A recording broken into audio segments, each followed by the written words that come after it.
Hello again, John Flynn here from Flynn Real Estate, serving Southern Ontario, based out of the Niagara region. Thanks again for tuning in and watching.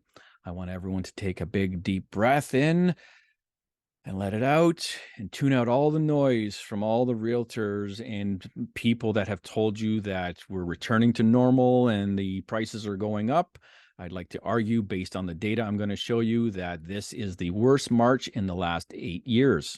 So the data I'm going to show you is from my MLS area that I have access to, which is 20 boards surrounding the GTA. Here's the map on the screen so you can see it. And we're going to start with March's sale price to the original list price. 100% is obviously a full price offer. Right now for March, and this is the 27th of March when I've compiled this data, so most of the month is in here. I don't expect it to change much by the end of the month.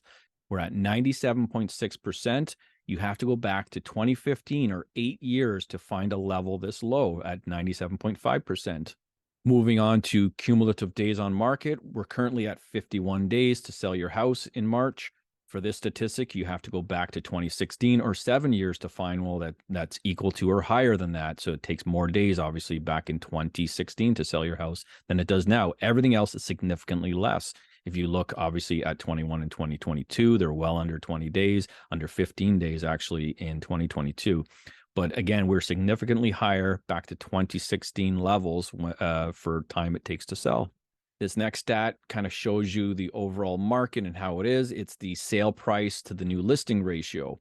And for March, we're currently at 56.3%, which puts it in balanced territory. But in order to get a number that's equal to or lower than that, or worse, a worse sale to listing ratio, you have to go back to 2015 or 8 years. So again, we've had a good February and March, and I'm not denying that, February and March have been good compared to the last 6 or 8 months, but don't believe that we're returning to this fake normal of overpriced homes. It's not the case. One more chart I just want to show you here real quick. This is the average yearly prices. So 2023 is just the first 3 months of the year, obviously. We are currently lower than 2021 after we've had that amazing, February and March with all these supposed bidding wars. And I expect 2023 to remain lower than 2021 for the rest of the year. I don't anticipate prices increasing, especially this year with looming recessions and whatnot. So I wanted to revisit some charts that I had done last year, the Fibonacci Retracement chart, and also some stages of the asset bubble and whatnot. So let's look at the one from last year in March or April. You can see it's just after the downturn. I think this was 1 or 2 months. We hadn't even hit the first level at that point. And I started my low from the beginning of the pandemic in, I think, April or so of 2020. I should have went further for the low point, but we will look at that now in a second. So here's an updated Fibonacci chart now. And again, I did use the same point where I started from the low point. I'm going to do a lower one in a minute. And you can see we're currently bouncing off the 50% retracement level, which is 22.9% from the peak for the average prices. Now, when you do the Fibonacci, you're supposed to start at the low point or when the move first started and to your high point. And we can debate on this, but I'm going to use 2013. You can look at this chart. It looks like a nice move did start in 2013. And there's two major levels on the Fibonacci. One is 38.2, 0.382, and the other is 61.8. Those are the major levels that statistically show up more than often. And you can see on this one, we bounced right off of that 38.2 retracement level, which would have been January. The 22.9% from the peak is the prices or the average price losses, and that is as of February. Our next major level is 42.7% loss from the peak, which is the 61.8% Fibonacci retracement level, which brings us back to early 2020. As you know, I call for a 40 to 50% retracement or loss from the peak. And some areas will see it. Looking at the chart here, the next level down is the 78.6%, which is 54.5 on the prices, which brings us back to 2017 levels. And I have called for that. I think we will see 2019 for sure, but it's not out of the question to see that level. If we get past the 61.8, which is 42.7 on the prices, we will most likely go to the 78.6. And adding in the mean line, you'll see that it fully supports the 61.8% retracement level, which puts us at 42.7% loss or average price decrease from the peak. So we're about halfway there according to this chart right now. Here it is on the national level. I used 2009 from when that movement started. We're currently at 18.9% from the peak, and that is around the 50% retracement. The next level would be 32% from the peak for house prices and potentially 40% from the peak, depending on your area. So many of you have seen this next infographic many times. It is the stages of an asset bubble.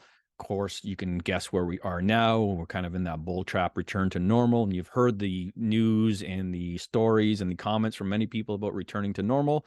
So let's take a look at how that adds up. This is a pretty accurate overlay when you compare it, actually pretty scary. And you can see we've gone through the denial stage. We're back in that bull trap, returning to normal. So many people think we're returning to normal. Normal, I guess, is overvalued house prices that no one can afford. I guess then maybe we are returning to normal, but it's not going to last. You can see what happens after that. And again, this is a pretty accurate representation or timeline that we're on right now. Once the return to normal ends, it's fear and possibly capitulation after that. And that's when things are going to get interesting and scary for some. Here it is on the national chart. The overlay didn't work quite as well on this, but the trend is the same. You can see we're at that return to normal. And yeah, we'll see where it goes from here. So I think you could fairly say that once you look at that data and once we've kind of looked at it and compared marches to other marches and looking at these stages and you know, other signals or indicators, it's pretty fair to say that, you know, these bidding wars and these, you know, multiple offer situations aren't backed up by the data. We're at like 97.6% on the sale to list price ratio, and everything else is pointing towards the downward trend continuing. This again, February and March are usually good months, but it's going to end very soon. We'll be just like the last 2 years when April and May coming going, what happened? Well, some of the realtors will be saying, what happened? You know, we started off the year so good and now look where we are. And of course, with interest rates and looming recessions, it's all too much of a given at this point. Even the Ukrainian refugees from war-torn Ukraine are considering going home. Here's a recent article from CTV News. Some Ukrainian refugees returning home due to KW housing crisis, grassroots group. And of course, the grassroots group is an organization that helps settle the refugees when they come to Canada. And this is from March 25th. An organization that helps Ukrainian refugees resettle in Waterloo region says some are having so much trouble finding housing in Canada that they're opting to return to the war-torn country. Finding a place to stay is very close to another issue, finding a job, said Anzelika Kven. Sorry if I mispronounced your name. A Ukrainian who moved to Canada last year. These two things are very time-consuming. So the link's in the description to this article. I suggest you read the whole thing. It explains exactly what's going on there. This is not all Ukrainian refugees. Obviously, it's just some of them, but just even a few. Like even if some people would prefer to return to a war-torn country because, you know, the housing and employment situation is so unaffordable in Canada, it's unbelievable in my opinion. Here's another one from Toronto from the CBC News. He fled the war in Ukraine for Canada. Nearly a year later, he can't find a job, and he's not alone. Yuri Ivanko fears he will need to return to war-torn Ukraine if he cannot find employment soon. And the article goes on to talk about how he's looking for a job in his field. He's in sales and management of some kind. He's going to have to sell his car in Ukraine just to fund a couple more months in Canada, but he's probably going to have to return because he can't afford to live here.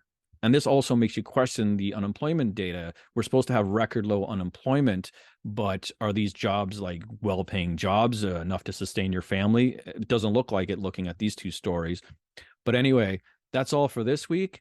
Thanks again for watching, and I'll see you next time.